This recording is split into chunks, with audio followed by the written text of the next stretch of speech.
नमस्कार, आप देख रहे हैं जनादेश। मैं हूं आपके साथ प्राची सिंह। खबर शुरू करने से पहले एक नजर आज की हेडलाइंस पर। हेडलाइन के प्रायोजक है सुशीला चैरिटेबल ट्रस्ट, जहां लोकहित और विकलांग लोगों की सहायता करना ही है कर्म, जिसका एक ही नारा जनहित में योगदान कराना।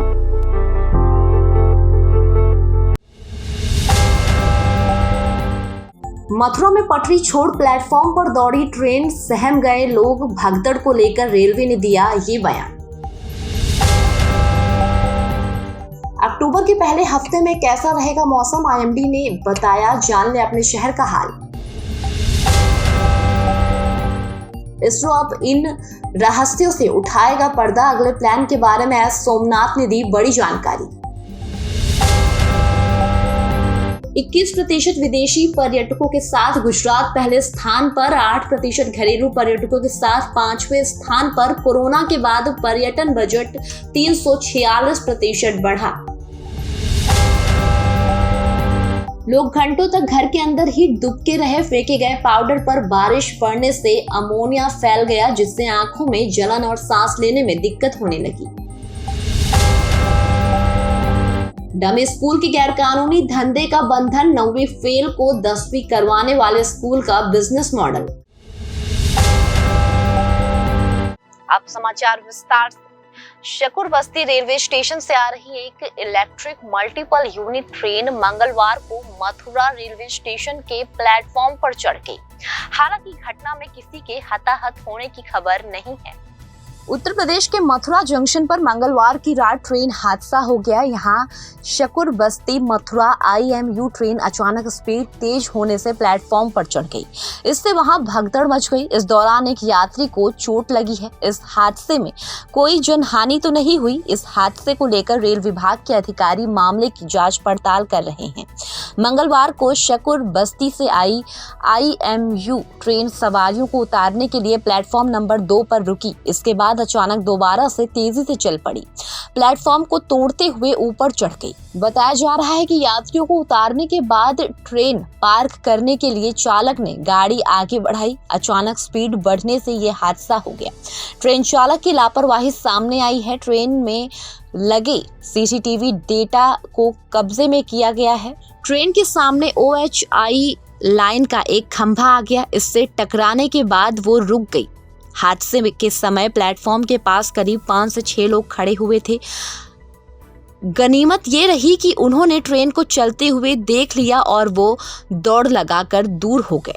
हालांकि पास में अपनी ट्रेन का इंतजार कर रहे गिराज सिंह नाम के एक मुसाफिर को हल्की चोट आई। मथुरा स्टेशन के निर्देशक SK श्रीवास्तव ने कहा कि सभी यात्री पहले ही ट्रेन से उतर चुके थे और घटना का कारण भी अभी तक पता नहीं चल पाया। रेलवे अधिकारियों ने बताया कि ये IMU ट्रेन दिल्ली के शकूर बस्ती से रात 10:49 पर आई थी। सभी यात्री ट्रेन से उतर गए थे। अचानक ट्रेन प्लेटफॉर्म पर चढ़ गई। हम इस घटना के कारण की जांच कर रहे हैं। रेलवे अधिकारियों ने बताया कि इस हादसे की वजह से अपलाइन पर कुछ ट्रेन प्रभावित हुई। ऐसे में मथुरा दिल्ली रेलवे लाइन पर कुछ ट्रेनों का आवागमन प्रभावित हुआ। मालवा सुपरफास्ट, अमृतसर बांद्रा टर्मिनस सहित कई गाड़ियों को दिल्ली की ओर ही रोक दिया गया। अधिकारी स्थिति का जायजा ले रहे हैं। जल्द ही रूट सामान्य करने की बात की जा रही है। सितंबर का महीना अब समाप्ति की ओर है। इसके साथ ही मानसून अब विदाई की बेला में है। ऐसे में मौसम विभाग ने अक्टूबर के पहले मौसम की भविष्यवाणी जारी की। देश में अब मानसून विदाई के बेला में पहुंच गया है। माना जा रहा है कि अगले कुछ दिनों में मानसून पूरी तरह से विदाई ले लेगा। हालांकि इसके बाद पश्चिमी विक्षोभ की वजह से देश के विभिन्न भागों में रुक रुक कर बारिश का दौर जारी रहेगा, लेकिन सभी जगह एक साथ और एक जैसी बारिश नहीं होगी। अब मौसम विभाग ने अक्टूबर की शुरुआत में होने वाले मौसम के बारे में भविष्यवाणी की है। अगर आप अगले महीने कहीं बाहर घूमने जा रहे हैं तो पहले इस रिपोर्ट को जरूर पढ़ लें, आपको बहुत काम आएगी। मौसम विभाग के मुताबिक बिहार में इस साल मानसून देरी से विदाई लेगा। राज्य में 29 सितंबर से 5 अक्टूबर के बीच रुक रुक कर बारिश होती रहेगी। वहां 29 से 30 सितंबर और 1 अक्टूबर की मध्यम स्तर की बारिश होने की संभावना है। इसके बाद 2 अक्टूबर से 5 अक्टूबर के बीच बारिश विकराल हो जाएगी। इस अवधि में कहीं कहीं तेज हवाएं भी चलेंगी, जिससे पेड़ और खंभे उखड़ सकते हैं।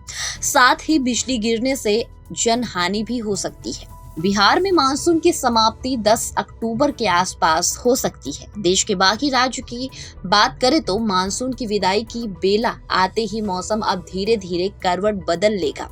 पहाड़ी इलाके में रात की ठंड शुरू हो चुकी है। मैदानी इलाके में भी अब सुबह सुबह हल्की ठंड महसूस होने लगी है।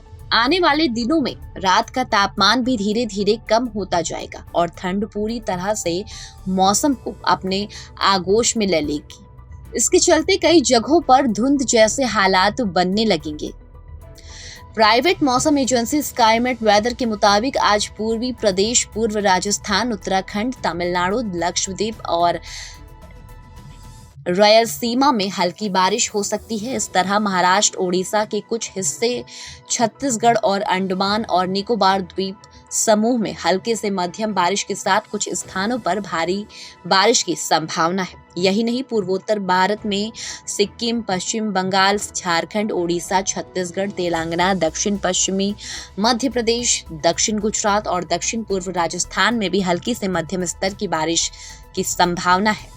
चंद्रयान मिशन की सफलता के बाद भारतीय अंतरिक्ष अनुसंधान संगठन यानी कि इसरो ने ऐसे तारों के रहस्य सामने लाने की योजना बनाई है जिन पर पर्यावरण होने की बात कही जाती है या जो सौरमंडल से बाहर स्थित है।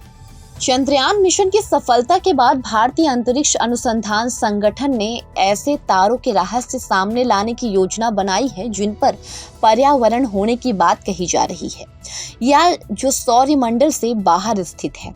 इसरो प्रमुख एस सोमनाथ ने मंगलवार को ये बात कही।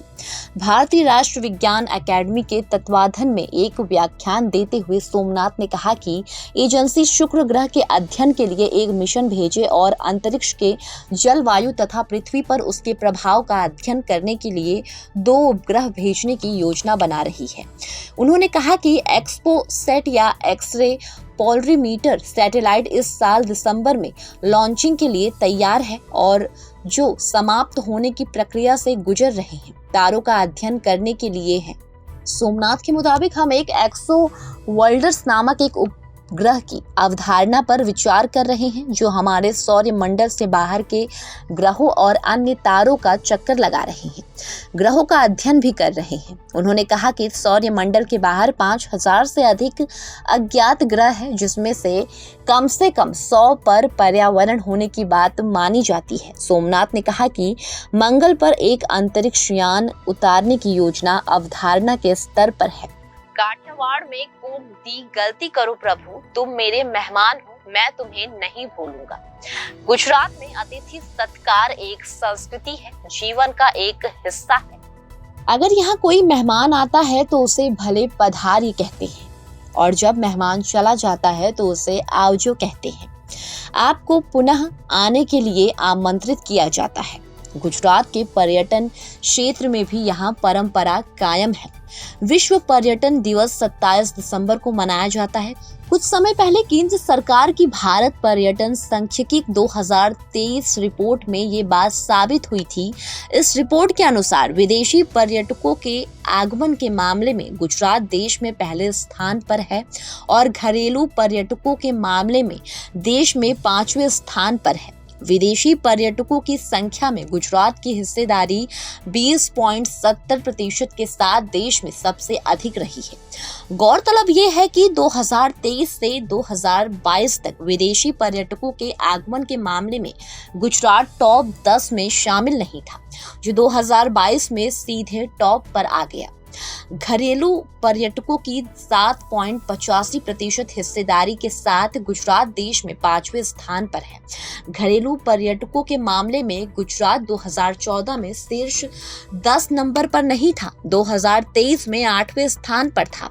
गुजरात जो कि 2015 से 2019 तक 9वें स्थान पर था तथा 2022 में 5वें स्थान पर आ गया। गुजरात में पर्यटन का रोड मैप केवड़िया में अंबाजी बाईपास के पास ट्रैफिक की समस्या रहेगी। बसें चलेंगी, खुली जंगल सफारी का लुत्फ उठाए जा सकेंगे।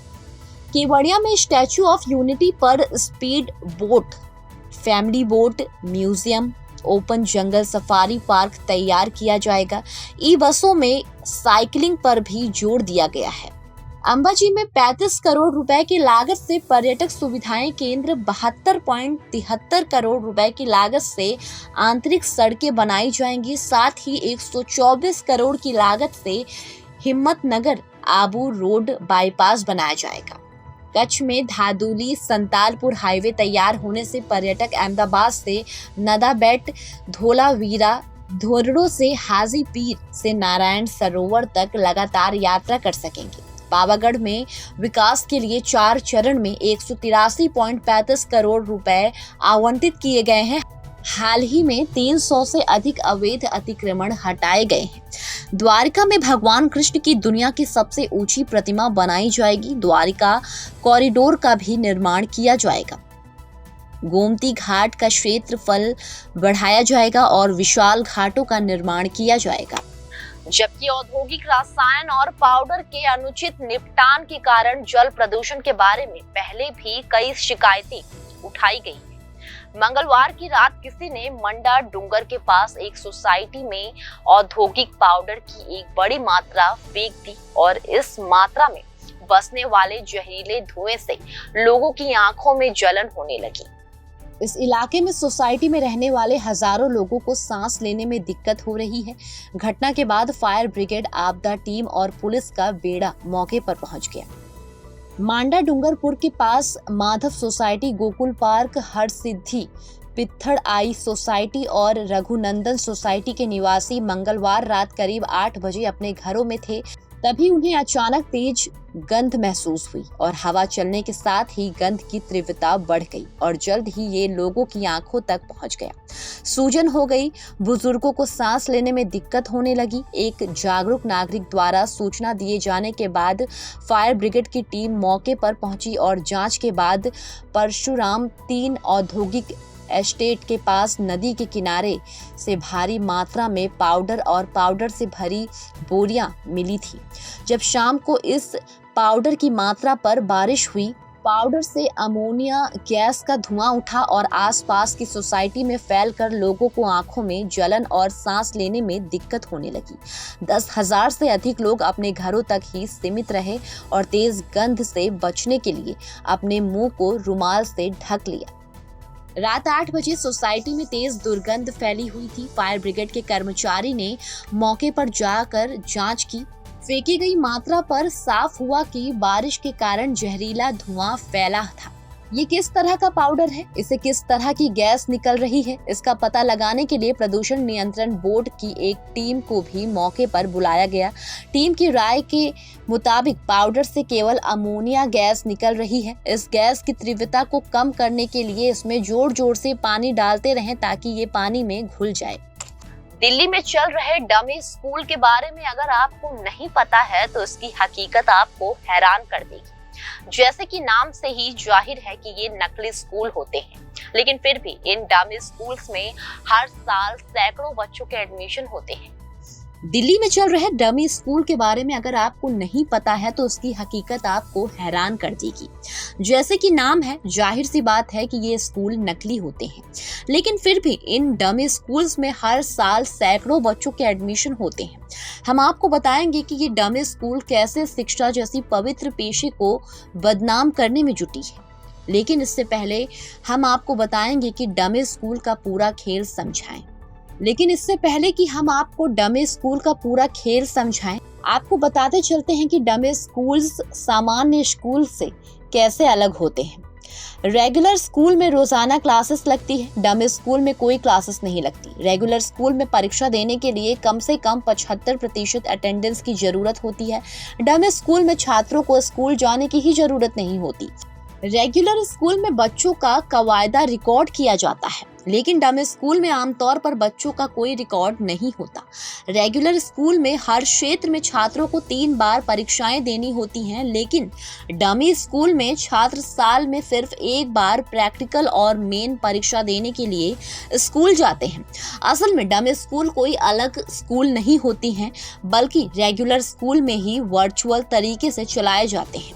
आसान भाषा में कहें तो डमी स्कूल एक ऐसी गैर कानूनी व्यवस्था है जिसमें छात्रों को एडमिशन देकर स्कूल न आने की छूट दी जाती है। अब आप पूछेंगे कि हम आपको इस बारे में क्यों बता रहे हैं। दरअसल दिल्ली हाई कोर्ट में पिछले 3 महीनों में डमी स्कूल के खिलाफ दूसरी याचिका दायर की गई है। याचिका में आरोप लगाए गए कि दिल्ली में चल रहे डमी स्कूल न सिर्फ हर क्लास में सीबीएसई के न्यूनतम 75% अटेंडेंस के नियम की धज्जियां उड़ा रहे हैं, बल्कि इन डमी स्कूल के जरिए दूसरे राज्य के क्षेत्र दिल्ली के छात्रों के लिए नीट में रिजर्व 85% स्टेट क्वाटा सीट पर भी मेडिकल कोर्सेज में एडमिशन ले रहे हैं। दिल्ली हाई कोर्ट ने सीबीएसई को नोटिस जारी किया है कि डमी स्कूल पर जवाब मांगा है। डमी स्कूल का कॉन्सेप्ट ये है कि कोचिंग सेंटर चलाने वाले पेरेंट्स को ये ऑफर देते हैं कि वो अपने बच्चे को रेगुलर स्कूल की जगह कोचिंग इंस्टीट्यूट में भेजें, और रही बात बच्चों की 10वीं और 12वीं की बोर्ड एग्जाम की, तो उसके लिए पेरेंट्स बच्चों को डमी स्कूल में भेज सकते हैं। अब आपको बताते हैं कि डमी स्कूल का बॉन्ड कैसे चलता है।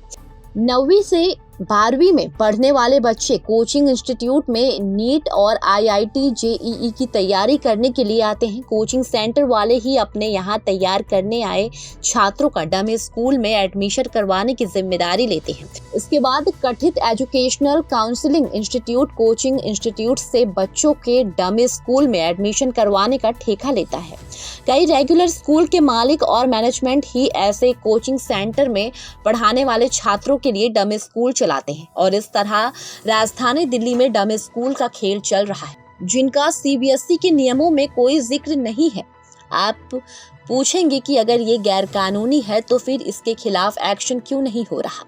राजधानी दिल्ली में 1-2 दिन नहीं बल्कि आधा दर्जन से ज्यादा ऐसे कथित एजुकेशनल इंस्टीट्यूट और काउंसलर मौजूद हैं जो बच्चे को डमी स्कूल में एडमिशन दिलवाने का वादा करते हैं। वेबसाइट है, सोशल मीडिया अकाउंट है, सब पर वादे के साथ मोबाइल नंबर और एड्रेस दर्ज है कि बात करो, मिलने आओ और एडमिशन पाओ। फिलहाल खबरों में सिर्फ इतना ही। आगे खबरों में बने रहने के लिए देखते रहिए जनादेश।